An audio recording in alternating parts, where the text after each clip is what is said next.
नमस्कार दोस्तों। आज की इस वीडियो में हम बात कर रहे हैं ऐसे राज्य की जिसका चुनाव कुछ ही समय में होना है। इसके लिए कांग्रेस, बीजेपी, आरजेडी और जेडीयू सभी पार्टियां मैदान में होंगी, लेकिन मुख्य रूप से जेडीयू और आरजेडी के बीच में टक्कर रहेगी। वहीं कांग्रेस और बीजेपी के बीच में टक्कर रहेगी। हम बात कर रहे हैं बिहार चुनावों की, जिसमें जेडीयू और जो बीजेपी हैं वो मिलकर चुनाव लड़ रही हैं, यानी कि एनडीए, और जो आरजेडी है और कांग्रेस है वो मिलकर चुनाव लड़ रही है, यानी कि इंडिया गठबंधन। आज की इस वीडियो में हम संपूर्ण बिहार की 243 विधानसभा सीटों की बात करेंगे और आपको बताएंगे आखिरकार बिहार में किसकी सरकार बनेगी और कौन बिहार का मुख्यमंत्री बनेगा। वर्तमान की बात करें तो पिछले 15 सालों से बिहार के मुख्यमंत्री नीतीश कुमार हैं। नीतीश कुमार कभी बीजेपी में तो कभी कांग्रेस और आरजेडी के साथ जाने वाले सबसे अधिक बार पाला बदलने वाले मुख्यमंत्री माने जाते हैं। हालांकि नीतीश कुमार बिहार के अंदर विकास की गंगा बहाने के नाम से भी जाने जाते हैं, क्योंकि नीतीश कुमार के राज में बिहार ने परिवर्तन देखा है। बिहार में नीतीश कुमार ने विकास किया है, कि बिहार की जनता भी जानती है। अगर आप बिहार से हैं, चाहे किसी भी पार्टी से हों, लेकिन नीतीश कुमार ने बिहार में परिवर्तन किया है, इस बात से आप नहीं मुकर सकते। दोस्तों, आज की इस वीडियो में हम संपूर्ण 243 सीटों की बात करेंगे और आपको हम बिहार के चुनावी सर्वे की बात बताएंगे। लेकिन उससे पहले आपसे एक निवेदन करेंगे, वीडियो को लाइक, चैनल को सब्सक्राइब करना बिल्कुल फ्री होता है, इसलिए वीडियो को लाइक, लाल बटन दबाकर चैनल को सब्सक्राइब करके घंटी के बटन को दबा लें, क्योंकि यह बिल्कुल फ्री होता है।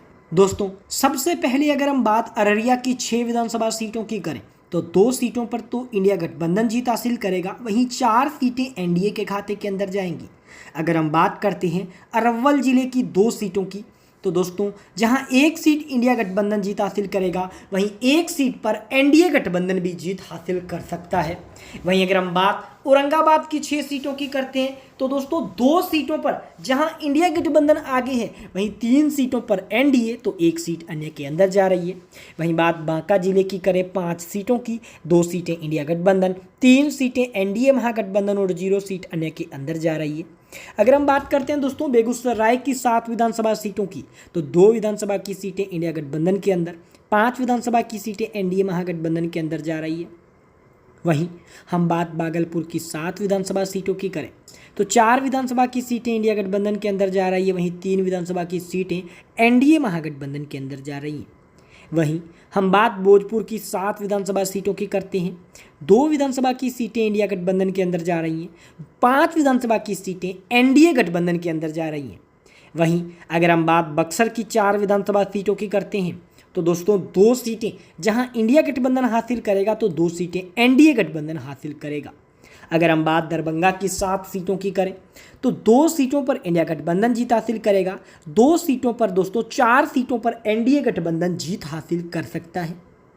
वहीं हम बात पूर्वी चंपारण की 12 सीटों की करते हैं, 6 सीटों पर दोस्तों इंडिया गठबंधन जीत हासिल कर सकता है, 6 ही सीटों पर एनडीए गठबंधन भी जीत हासिल करने में कामयाबी हासिल कर सकता है।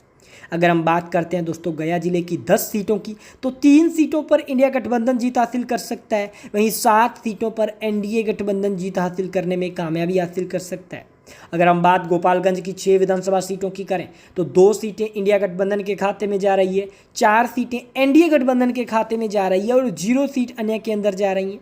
अगर हम बात जमुई की 4 सीटों की करें, जमुई जिला जहां पर एनडीए अपने सबसे अधिक बार जीत हासिल करने वाला, अधिक बार जीतने वाला दल बताया जाता है। वहीं अगर हम बात करें अगले जिले की, अगला जिला जो हमारे सामने निकल कर आया जिसका नाम है जहानाबाद, जिसमें 5 सीटें हैं। 5 में से दोस्तों 3 सीटों पर तो इंडिया गठबंधन जीत हासिल कर रहा है, 2 सीटें एनडीए के खाते में जा रही हैं। खगड़िया की बात करें 4 सीटें हैं, 2 सीटें इंडिया गठबंधन, 2 सीटें एनडीए के खाते के अंदर जा रही हैं। वहीं अगर हम बात करते हैं किशनगंज की 4 सीटों की, किशनगंज की सभी 4 सीटों पर इंडिया गठबंधन जीत हासिल कर सकता है। अगर हम बात करते हैं दोस्तों अगले जिले कैमूर की, अगला जिला कैमूर जिसमें 2 सीटों पर इंडिया गठबंधन तो 1 सीट पर एनडीए गठबंधन जीत हासिल कर रहा है। वहीं अगर हम बात कटिहार जिले की 7 सीटों की करते हैं तो 4 सीटों के करीब इंडिया गठबंधन जीत हासिल करेगा, 3 सीटों के करीब एनडीए गठबंधन जीत हासिल करेगा। अगर हम बात लखीसराय की 2 सीटों की करें तो दोस्तों जहां 2 सीटों पर इंडिया गठबंधन जीत हासिल कर सकता है, वहीं 0 सीट एनडीए अन्य के खाते में जाएगी।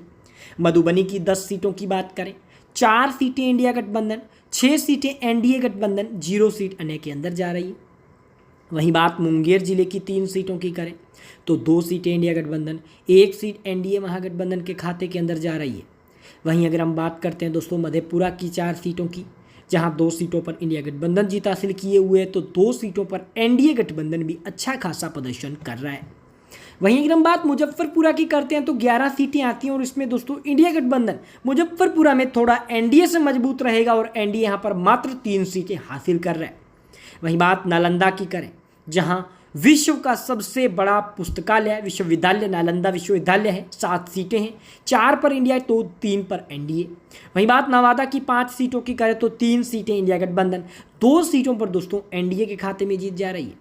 वहीं बात दोस्तों 14 सीटों की करें पटना की, 8 सीटों पर इंडिया गठबंधन, 6 सीटों पर एनडीए। अगर हम बात पूर्णिया जिले की 7 सीटों की करते हैं तो 6 सीटें इंडिया गठबंधन के खाते में जाएंगी, 1 सीट एनडीए के खाते में जाएंगी। वहीं बात रोहतास की 7 विधानसभा सीटों की करते हैं तो 5 विधानसभा की सीटें इंडिया गठबंधन के खाते के अंदर जा रही है, 2 सीटें एनडीए के खाते में जा रही है। वहीं बात सहरसा की 7 सीटों की करें तो 4 सीटों पर इंडिया गठबंधन, 3 सीटों पर एनडीए गठबंधन जीत हासिल कर रहा है। अगर हम बात समस्तीपुर की 10 विधानसभा सीटों की करें तो 8 विधानसभा की सीटें इंडिया गठबंधन, 2 विधानसभा की सीटें एनडीए महागठबंधन जीत हासिल कर रहा है।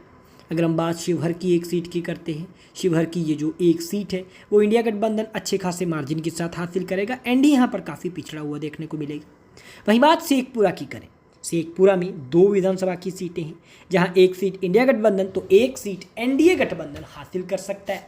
अगर हम बात सारण जिले की 10 सीटों की करें तो सारण के अंदर 10 में से 8 सीटों पर इंडिया गठबंधन, 2 सीटें एनडीए के खाते में जा रही है।